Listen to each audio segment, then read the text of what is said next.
আলাইকুম। রেহানাস ফ্যামিলি চ্যানেলে আপনাদের সবাইকে আরও একবার স্বাগত জানাচ্ছি। আশা করি আল্লাহর রহমতে আপনারা সবাই অনেক ভালো আছেন। আমরাও আলহামদুলিল্লাহ অনেক ভালো আছি। চলে আসলাম আরও একটি নতুন ভিডিও নিয়ে। আশা করি পুরো ভিডিওটা জুড়ে আপনারা সবাই আমার সাথেই থাকবেন। এখানে আমি সকালের নাস্তার জন্য আলু কুচি করে নিয়েছিলাম। আজকে আলু ভাজি করব আর সাথে রুটিও বানাবো। তো এর জন্য এক চুলার মধ্যে আটা সেদ্ধ করার জন্য পানি দিয়েছিলাম, আর এখানে আলুগুলো কুচি করে নিয়ে এখন এটা রান্নার জন্য বসিয়ে দিয়েছি। আজকে যে আলু ভাজি করছিলাম আমি কিন্তু এখানে কাঁচামরিচ ব্যবহার করিনি।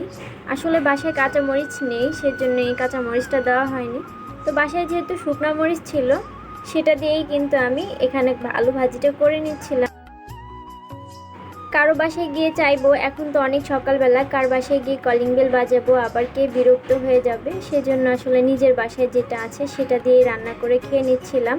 এত সকালবেলা তো দোকানপাটও খোলে না, যেহেতু এখন অনেক সকালবেলা, তো বাহিরেও গিয়ে যে আনবে সেটাও কিন্তু সম্ভব হবে না। এর চেয়ে ভালো নিজের বাসায় যেটা আছে সেটাই খাওয়া উত্তম। দেখবেন কারো বাসায় গিয়ে যখন কিছু একটা চাইবেন তারও বাসায় কিন্তু তখন সেটা নাও থাকতে পারে, কিন্তু এই যে নেই এই কথাটা শুনলে কিন্তু অনেক সময় মনটাও খারাপ হয়ে যায় যে আমি একটু ওনার কাছ থেকে হেল্প নিতে চাইলাম কিন্তু উনি আমাকে সাহায্য করতে পারলো না, তখন কিন্তু সেটা শুনলে অনেকটাই মন খারাপ লাগে। আমি আলু ভাজিটা করছিলাম আর কিন্তু রুটিগুলো বেলে নিয়েছি। এখন এই তো রুটিগুলো আমার বেলা হয়ে গিয়েছে, এর জন্য এখন এগুলোকে ভেজে নিচ্ছিলাম। রুটি দিয়ে আলু ভাজি খেতে কিন্তু বেশ ভালোই লাগে। এটা কিন্তু সবসময় আসলে খাওয়া হয় না বাসায়, অনেকদিন পরপরই দেখা যায় এমন আলু ভাজি দিয়ে রুটি খাওয়া হয়। এই যে সকালের নাস্তাটা কিন্তু এখন আমার রেডি করা হয়ে গিয়েছে, এখন আমি একা একা খেয়ে নিব। বাসায় সবাই মোটামুটি খেয়েছে, বাকিও আছে, এখন আসলে আমি আমারটাই খেয়ে নিচ্ছিলাম এখানে বসে বসে। আজকে সকাল থেকে অনেকটাই গরম ছিল, কিন্তু এই বাসায় আসার পর থেকে সেভাবে গরমটা অনুভব করতে পারছি না। শুধু একটু রান্নাঘরে গেলেই গরম লাগে, এছাড়া রুমের মধ্যে থাকলে কখনোই গরম লাগে না। কিন্তু আগের বাসায় দেখা যেত যে রুমের মধ্যে ফ্যান ছেড়ে থেকেও অনেকটাই ঘেমে যেতাম। এই বাসায় নিচতলায় আসার পর তো এমন অবস্থা হয়েছে যে রাতের বেলাও কাঁথা গায়ে দিয়ে ঘুমাতে হয়, অনেকটাই শীত লাগে। কিন্তু আজকে যে অনেক বেশি গরম পড়ছে সেটা কিন্তু হাড়ে হাড়েই টের পাচ্ছিলাম। তো রান্নাঘরেও কাজ করার সময় অনেকটাই ঘেমে গিয়েছিলাম, তারপরে রুমেও কাজ করার সময় অনেকটা গরম লাগছিল। বাহিরের দিকে তো তাকিয়ে দেখি যে ভীষণ রোদ উঠেছে আজকে। প্রতিদিন তো সকালের নাস্তা আর দুপুরের রান্নাটা প্রায় একসাথেই করে ফেলি, কিন্তু আজকে দেখা গিয়েছে যে আমাদের বাসায় সকালের নাস্তার সাথে দুপুরের রান্নাটা করতে হবে না, দুপুরের রান্নাটা পরে করলেও চলবে। তো এর জন্য আমি আসলে নাস্তা সেরে কিছু কাজ ছিল সেগুলোই করে নিচ্ছিলাম। বিছানা তো প্রতিদিনই গুছাতে হয়, তো আসলে আপনাদের সাথে সেভাবে শেয়ারও করি না, তো আজকে ভাবলাম যে একটু শেয়ার করে ফেলি। আমার এখানে বিছানাটা গুছানো হয়ে গিয়েছে। আজকে আসলে দুপুরবেলার জন্য একটু পোলাও আর মুরগি রান্না করব, সেজন্যই রান্নাটা আজকে একটু দেরি করে করে নিচ্ছিলাম।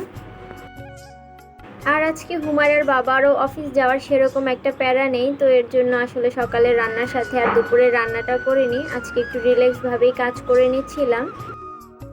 আপনারা যারা যারা এখন পর্যন্ত আমার ভিডিওটি কন্টিনিউ করছেন, যদি লাইক দিতে ভুলে গিয়ে থাকেন প্লিজ লাইকটা দিয়ে নেবেন।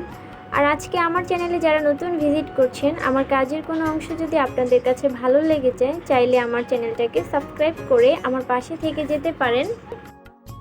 বাসার এই ফার্নিচারগুলো কিন্তু নতুন, তো এগুলোর মধ্যে যে কী পরিমাণে ফাঙ্গাস পড়েছে সেটা আসলে বলে শেষ করতে পারবো না। এখানে নিচতলাতে আলো বাতাস একটু কম আসাতে ফাঙ্গাসটা অনেক বেশি পড়েছে। এই তো দেখেন বাহিরে যে কী পরিমাণে রোদ, এখন তো সকাল প্রায় 11টার মতো বাজে, কিন্তু আজকে সকালটা দেখে মনে হচ্ছে যে অনেকটাই বেলা হয়ে গিয়েছে, মানে বাইরের দিকে একদমই তাকানোই যাচ্ছে না, এত রোদ ছিল।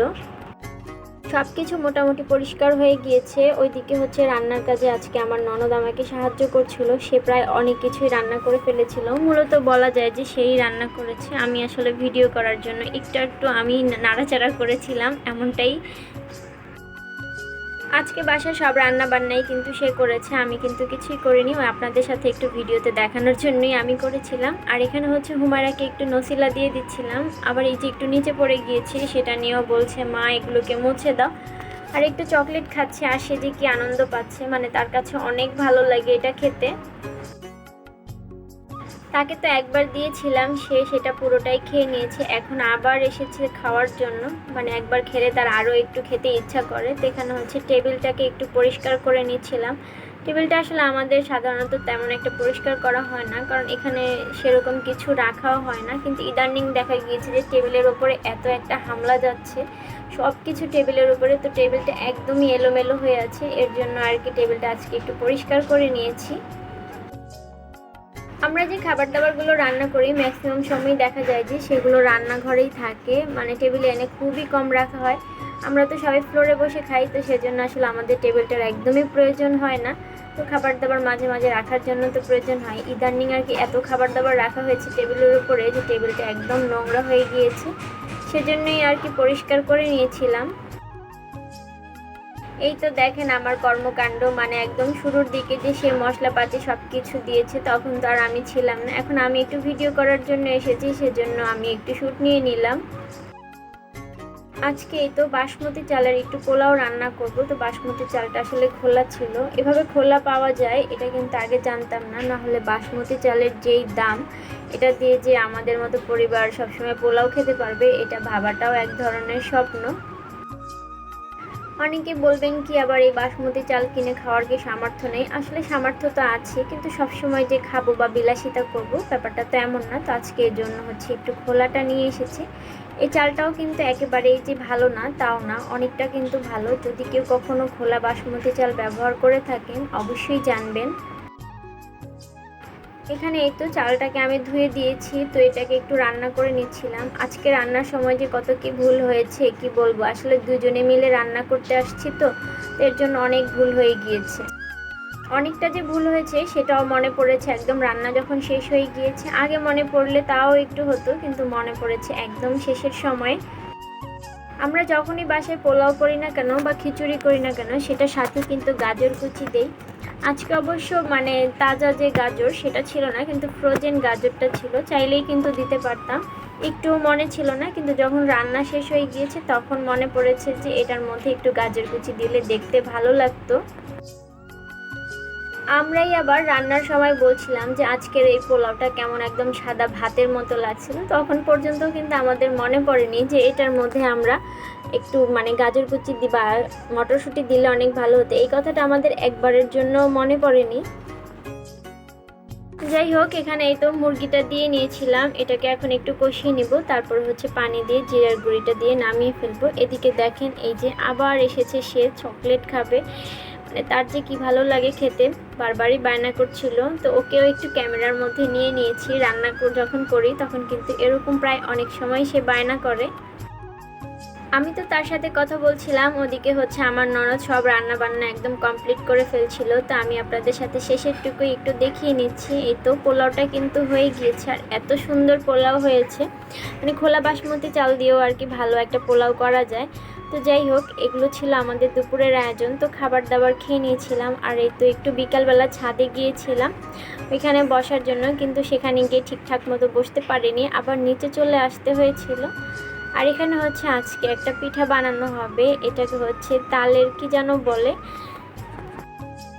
আমার এখন একটুও মনে আসছে না। যাই হোক, এই পিঠাটা কিন্তু অনেক বিখ্যাত বরিশালে। তো এই পিঠাটাই আর কি বানানো হচ্ছিল। তো এখানে তো আমার মেয়েও বানিয়ে নিচ্ছিল, ওর পিঠাগুলো আর কি হচ্ছিল, কিন্তু এই যে দেখেন অনেকটাই আর কি হাত দিয়ে যাতাযাতি করতে করতে একদম নষ্ট করে ফেলেছিল। এই তো এই একটাকে ভাঙছে, বারবার বানাচ্ছে, তারপরে কোনো মতে এই একটা হয়েছিল সেটাই আবার দেখিয়ে দিচ্ছিল। এই পিঠাগুলো যদি কলা পাতার মধ্যে বানানো হতো তাহলে কিন্তু ডিজাইনটা অনেক বেশি আসতো, যেহেতু আমাদের কাছে নেই। তো আমরা কিন্তু এই যে মানে ঝুড়িগুলো আছে সেগুলো দিয়েই বানিয়ে নিচ্ছিল, আর পিঠাগুলো মোটামুটি বেশ ভালোই হয়েছিল। তবে যদি কলা পাতা থাকতো তাহলে তো আরও ভালো হতো। এই তো আমি এখন আপনাদেরকে দেখিয়ে দিচ্ছি কেমন ডিজাইন হয়েছে। ক্যামেরার মধ্যে হয়তো ভালো করে বোঝা যাচ্ছে না, কিন্তু বাস্তবে ঠিকঠাকই বোঝা গিয়েছিল। তো এটা একটু বোঝা যাচ্ছে যে এটার মধ্যে একটু ডিজাইন এসেছে। আমি আবার এই পিঠাটা বানাতেই পারি না, কারণ আমার হাতে একদমই হয় না, নষ্ট হয়ে যায়, ওই আর কি আমার মেয়ের মতো অবস্থা। তো যাই হোক, আমার শাশুড়ি আর খালা শাশুড়ি মিলে এই পিঠাগুলো বানিয়ে নিয়েছিলেন। আমাদের বাসায় যে একজন মেহমান আছে, আপনাদের সাথে তো বলতে ভুলেই গিয়েছিলাম, আমার খালা শাশুড়ি এসেছেন আজকে বাসায় কয়েকদিন ধরে, তো উনিও সাথে এই পিঠাগুলো বানিয়ে নিয়েছেন। এখন এই তো এগুলোকে ভাপ দেওয়ার পালাম। এখানে হচ্ছে পাতিলে পানি নিয়েছিল আর একটা মানে মশারির, তো ওইটা একটু উপরে দিয়ে দিয়েছি। অনেকে আবার এর উপরে মানে ঝুড়ি দিয়ে দেয়, তো আমরা এইভাবেই দিলাম। তো পিঠাগুলো হয়ে গিয়েছিল। এই তো পিঠাগুলো নামানোর পর এটা হচ্ছে পরের দিন সকালবেলা। ওই সময় আর ভিডিও করতে একটু মনে নেই, যখন হুমায়রা খাচ্ছিল তখন মনে পড়েছিল যে এই পিঠাটার তো ফাইনালি আর ভিডিও করিনি। তো এখানে এই তো হুমায়রা পিঠাগুলো খেয়ে নিচ্ছিল। পিঠাগুলো কিন্তু খেতে অনেক মজা। বরিশালে কিন্তু এই পিঠাটা অনেক খায়, আমি অবশ্য আগে কখনো খাইনি, এই তো বিয়ের পর থেকেই খাচ্ছি, বেশ ভালোই। তো আজকে এ পর্যন্তই। ভিডিওটা যদি ভালো লেগে থাকে প্লিজ শেয়ার করতে পারেন। আল্লাহ হাফেজ।